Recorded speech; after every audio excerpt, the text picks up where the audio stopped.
حضرت در خانه چرمی بود. ایرم امام بخاری میاره، میگه وقتی پیش درامم گفت اوف تا 6 چیز اگر با وقوع نپیوندد قیامت نمیشود.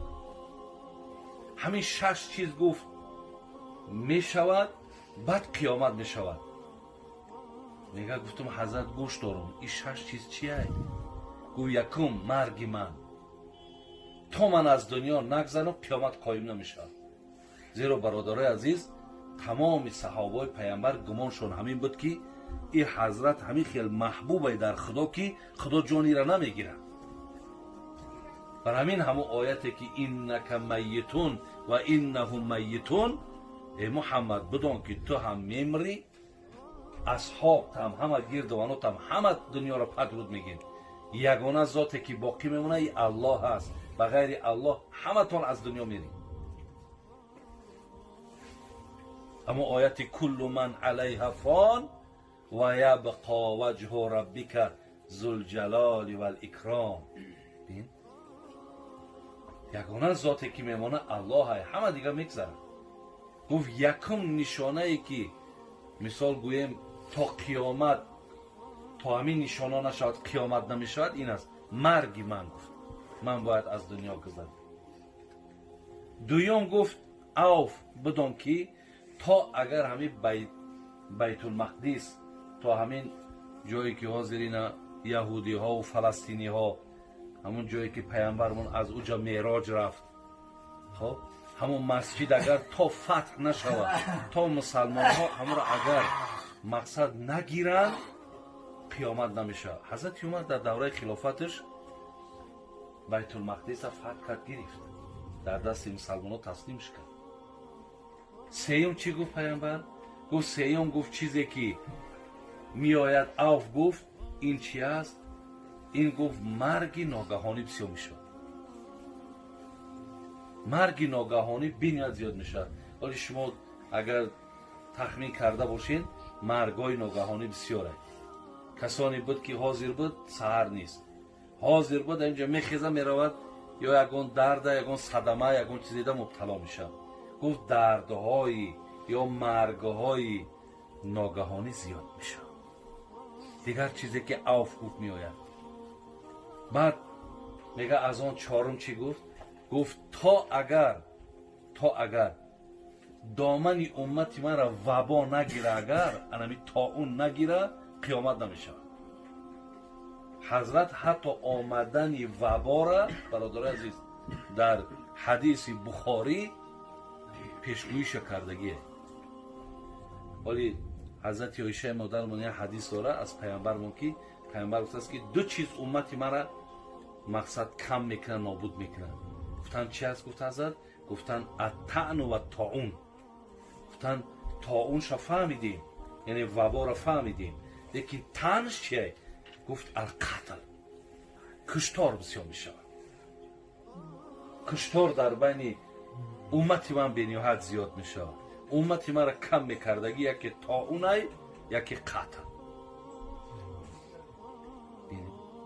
پنجم برادرای عزیز چیزی را که حضرت عوف دا گفت که تا نیو یک قیامت نمیشه، گفت بین امتای من فتنه بسیار میشه. که ما در دوره علکه بعد حضرت گذشتن فتنه ها بین مسلمان ها آغاز شدگی بود. دوره حضرت عثمان دا بین، حضرت عثمان کی به قتل رسانید؟ ای دستی مسلمان ها کشته شدن. بعد حضرت عثمان میدونین چقدر مصیبت کلان شد. دورهایی که حضرت علی مقصد 4 سال، یعنی 4.5 سال همگی خلافت کرد. لیکن در همین 4.5 سال خلافتش من جنگ جمل داشت. وقتی حضرت عایشه مادرمان آمد و نفرهایی که عثمان نابود کردند، قاتلای عثمان طلب کردند، همینجا مقصد بین حضرت عایشه و بین حضرت علی، خب اینها را یک تلاطم انداختن، جنگشون انداختن. 10,000 مسلمان کشته شد. 10,000 مسلمان، 5,000 از طرف حضرت علی، 5,000 از طرف مادرمون عایشه. این را جنگ جمل میگفتن، در تاریخ مشهوره. بعد این با حضرت معاویه آمد نکردن. این بود جنگ سیفین. میدونین در اینجا 70,000 مسلمان کشته شد. 70,000 مسلمان کشته شد. خلاص هم خیلی نبردهای بین مسلمان ها برادر عزیز آمده مثال تا امروزها را همین نافهمی ها و همین مقصد ساده هستند. حضرت گفت اینم گفت یکی از نشانه های آمدن قیامت هم یکی تا فتنه در بین امتتون نشود قیامت قایم نمیشد. بعد ششمش حضرت گفتن که شما مثال با رومیا صلح میبندین لیکن رومی ها با شما مقصد خیانت میکنن که بسیاری از صاحبای حدیث میگن اولی این مسئلهش رخ دادگی نیست. خلاص برادر عزیز مقصد ما از همین بیماری بود. خدای مهربان ما امروز شکر میکنیم که در همین تاجیکستان عزیزی ما و شما این درد نیست. شکر میکنیم و دایم دعا هم کنیم که خدای مهربان هیچگاه مقصد این وارد این ملک ما و مملکت ما هم نشود. دیگر مملکت های هم که مبتلا های دعا کنیم که خدای مهربان این درد ای بالای همین مردم دور کنه. یک آسودگی و خوبی. البته در کدام دولتی که می درد باشه برادرها او حتما تاثیرش در ما در دسترخوان ما حتما هست. برای همین علل خصوص بچه‌هایی که مثال در روسیه هستند شما با زنگشون میزنین خیش تباراتون هستید بگین که بچه همون چیزی که قانون قاعده که در همون هست رعایت کنید. زیرا اگر به شرط در تقدیرت این من شنیدم که چند بچه ها گذاشتن در روسیه. خب خداوند رحمتشون کنه. ما وقتی میشنویم در حقشون دعا میکنیم خدا رحمتشون کنه. با حتی در اینترنت ها دیدیم که بچه‌هایی که امکانیت دارن با کمکشون کردن مقصد یاردم ها کردستن بردستن دادستن. خدای مهربان او برادرای ما را هم با غیرتشون زیاد کنه و الله با مقصد اونها زیبی همین خدا همه را داده است. بین علاکه معلوم است که همه را به حکمت نداده است که این روزهای سخته با دستی مثال هزارها همو برادرای خچانه میگیرن. این کار را باید دوام تیان ولی بچه ها را گفتن در کار که همین مسئله را جدی ببینن.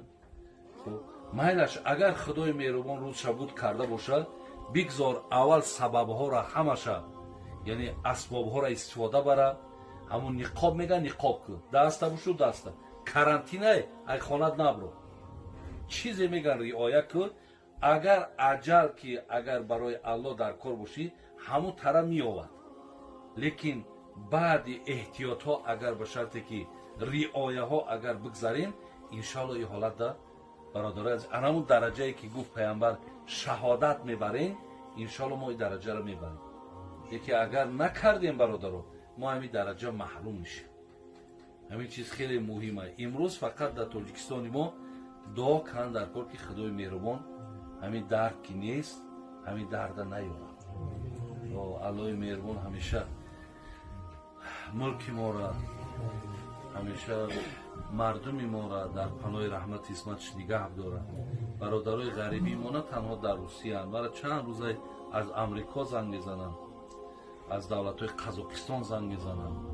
خلاص همین تمام شهرها زنگ میزنن همش با یک حاج بابا دهقان دعا کنیم که خلاص همین خیلی مشکلات از طریق حال که ما از اونها دا با آگاه ترین دعا میکنیم در حق همشون که خدای مهربان حفظشون کنه و خدای مهربان مشکلات ها را بالای سرشون دور کنه و با خدای مهربان روزای خوب و روزای نیک با نصیبشون گردونه و با صحت و سلامت نزد پدر و مادرشون و وطنشون و خانواده‌شون در رسانه و خاندان حاجی بابا در خدای مهربان فیض و برکاتشون نازل کنه. ای حاجی بابا را خدای مهربان دوام عمرشان نیک کنه خیرش کنه و الله مهربان همیشه در پناه رحمت اسمتش نگهش بداره و فرزندکاشان برادر ما افسرها را هم اهل دوستا و همسایه‌ای که جمع شدیم و همه شما در پناه رحمت اسمتش نگهبان باشد. اللهم اعنا علی ذکرک و شکرک و حسن عبادتک. آمین یا رب.